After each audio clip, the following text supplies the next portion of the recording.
Quote, "We fought like girls and it didn't last very long." These words don't really sound like the ones a legendary NBA player would say, do they? These are the craziest fights in NBA history. Kevin Garnett and Dwight Howard.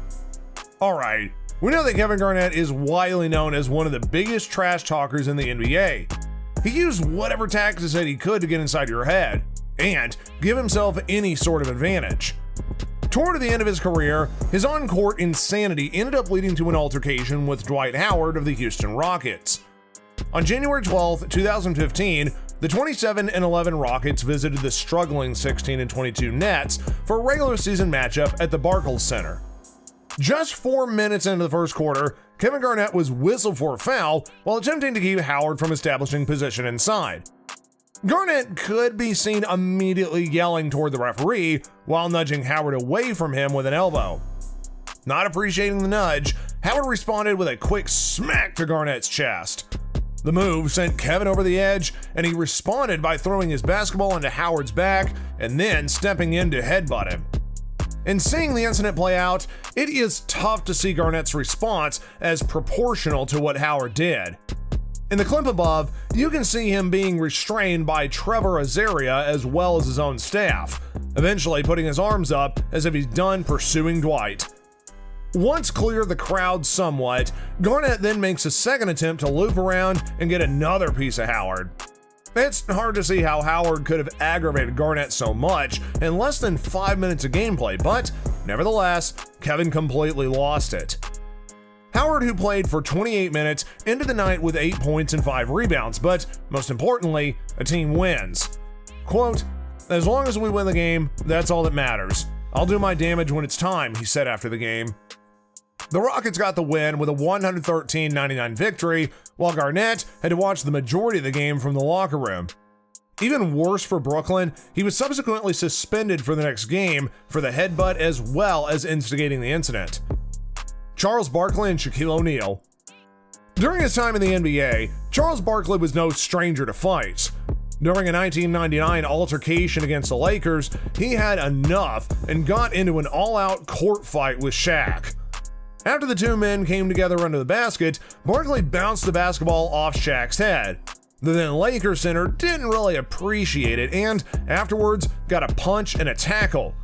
The two stars found themselves wrestling on the floor, and, unsurprisingly, they were both ejected from the game. Quote, "I also didn't think that was going to turn into a fight," Barkley said. "But first of all, it was an NBA fight, so we fought like girls, and it didn't last very long. But I wasn't going to let him embarrass me in front of 18,000 people. So, you have to fight at some point, but I'm glad nobody got hurt because he's a great friend, and I enjoy working with him." Actually, the bad blood may have persisted if their moms didn't get involved. Wait, moms? Like, they're actual mothers, right? What's going on here? While the league can try to control the players and coaches can instill in their own will, mothers have their final say in many solutions. Running in the NBA alongside their sons, Shaq and Barkley's mother struck up a bond. Shaq states that his mother and Barkley's mother became friends while the two dominated the NBA in their own ways. Much like he and Barkley do on television now, the Hall of Fame Center stated that their mothers bickered and talked trash so much, just like their sons do today. However, when things got serious, it was. According to O'Neal, Barkley's mother told him that he and her son were going to go out into the hallway and hug it out before it got more serious. Kobe Bryant and Chris Childs. On April 2nd, 2000, the Los Angeles Lakers' Kobe Bryant and the New York Knicks' Chris Childs threw punches in one of the most memorable fights in both players' careers. The incident started when Bryant elbowed Childs while attempting to come around a screen, which the Knicks guard took exception to before the two exchanged words. Then shoves led to fist flying, and before the referees came in and separated the two players, Bryant had to be restrained by two officials so as to stop him from confronting Childs further. Both of the players were ejected, suspended, and fined for the incident. Before we continue, go ahead and like this video and subscribe to the channel if you like what we got going on. Michael Jordan and Reggie Miller. From the time he entered the league in 1987, Reggie Miller was always trying to prove he belonged on the list of the NBA's top shooting guards. During an appearance for Jimmy Kimmel Live, Miller, who described himself as a wide-eyed, energetic rookie during his formative years, had been playing well against Jordan. So much so that he felt confident enough to trash-talk the star. Quote, "Michael, who do you think you are? The great Michael Jordan," Miller recalled. "That's right, there's a new kid in town." Not only did Jordan shake his head at Miller's attempt at a rivalry, but he ended up outscoring him 40-2. Quote, "And as he's walking off, he's like, 'Be sure and be careful you never talk back to Black Jesus like that.'" Miller's feelings about Jordan from then on out were complicated. Quote, "Being in our arena and having our fans cheer him on, it burned me. There was a rage inside me, and it made me want to be better," he said. After the premiere of the ESPN Films and Netflix joint production, The Last Dance, a 10-part documentary about Michael Jordan and the 1990 Chicago Bulls, the former Pacers star appeared on The Dan Patrick Show. Miller revealed that he really didn't want to be a part of the documentary. When Miller was asked what he would do if he saw Jordan today, he said he would punch him. Alonzo Mourning and Larry Johnson. There was a time in the 1990s when the New York Knicks and Miami Heat were devout rivals. Two of the players, Alonzo Mourning and Larry Johnson, hated each other so much more than we knew. These individuals confronted each other when a playoff game was going out in 1998. They kept sending shoves and punches to each other, and luckily none of the hits struck any of the players severely. Nevertheless, it is absolutely outrageous how these many punches were exchanged even in a playoff. Playoffs are crucial as they do decide which team is going to advance to the next round. Hence, it was quite shocking, but also understandable, since Alonzo Mourning and Larry Johnson had bad blood when they were teammates. NBA fans old enough to remember will always see the diminutive Van Gundy clanging and laughing. However, it was a serious rivalry at the time. Eventually, things did mellow out, and several players like Alonzo Mourning and Johnson received suspensions for the next game. It's one of the most memorable fights in NBA history. Larry Bird and Julius Erving. Boston Celtics legend Larry Bird is one of the greatest players and trash talkers in the NBA. Needless to say, his game and his mouth created some tension among his peers. And one of the most legendary player-on-player fights had occurred in 1984 when he got into it with Philadelphia 76ers star Julius Erving. The Celtics and 76ers have long been one of the fiercest rivalries in basketball.